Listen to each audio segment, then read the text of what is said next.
আমার বাড়ি হইলেও বাহা বলতা না গোহারুরা। আমি পরে মনে করি ব্যবসাটা 40-45 বছর শেরপুরের মাছের মেলা তাই অন্য মেলাও ভাই মনে করো এই ব্যবসাটা লইয়ে আমার আল্লাহ চালাইছেন, আমার পরিবার লইয়ে আমরা 7-8 জন মানুষ আল্লাহ চালাইছেন।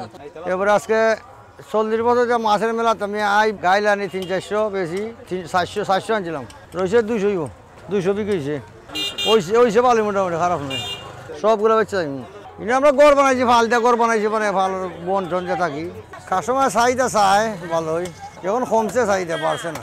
বিক্রি হয়েছে মনে হয় 20-40 হাজার হইব। দাম গাছ সরুই, তার দাম 1000 আছে, 1500 আছে, 500 আছে। চাহিদা বুঝছে সরু বড় বিক্রি হচ্ছে। এটা 8 দিয়ে বানায়, 8 দিয়ে কাটতে কাটতে বানায়, ওইব 70-1 লাখের মতো হইব। এটা ফুট হিসাব না, এটা গোটা হিসাব। বড় সরুর দাম আছে, বড়টা 1500, শুরুটা 500, এরপরে 800, 1000, 1200।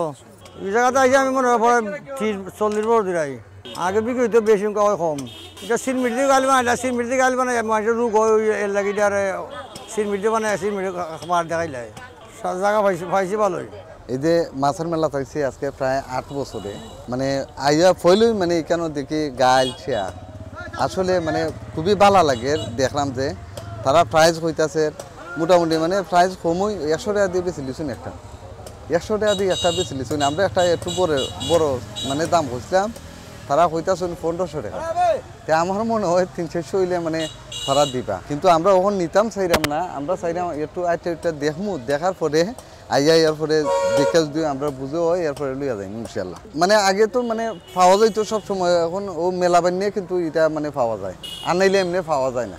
গ্রাম অঞ্চলেও বহুত কম দেখা যায়। এরপরে মাঝে মাঝে পুরান বাড়িঘর যারা আছে তারার গেছে কিন্তু এইগুলা জিনিস আছে, আনাইলে ওখান তো যে মেশিন বার হইছে গুড়ি কুটাইলাই, যে কারণে এইটা ব্যবহার করে কম মানুষে।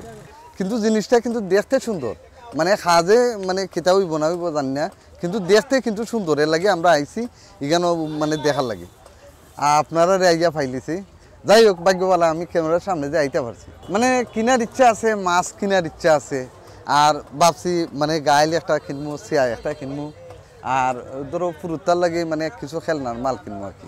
আমার তো ভালো লাগে, কেন প্রতি বছর এখানে মেলা হয়। মেলা হইলে আমরা প্রতি বছর এখানে আসি। আসলে এখানে বড় বড় মানে এটা তো ঐতিহ্যবাহী মাছের মেলা। স্পেশাল আমি প্রথমে জানিয়েছি জালমুড়ি খাইছি, জালমুড়ি পরে তাই নাগামরিচ একটু খাইতে দিয়েছি, ওইটাই আমার হচ্ছে ভালো লাগছে। এখানে নাগামরিচের সৌন্দর্য দিকে এখানে একটু জালমুড়ি খাইলাম।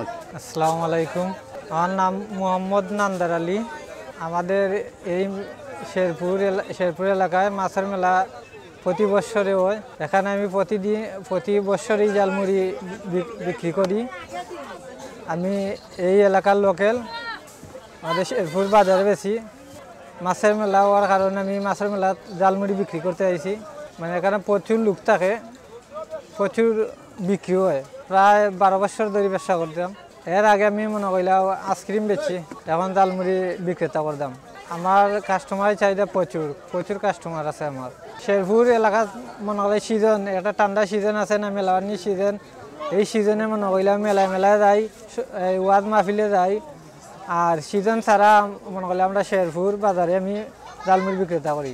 আমার কাছে আছে খাসা ছানা, চটফটি, জালমুড়ি, চানাচুর। সবচেয়ে স্পেশাল হইলে খাসা ছানা বেশি স্পেশাল।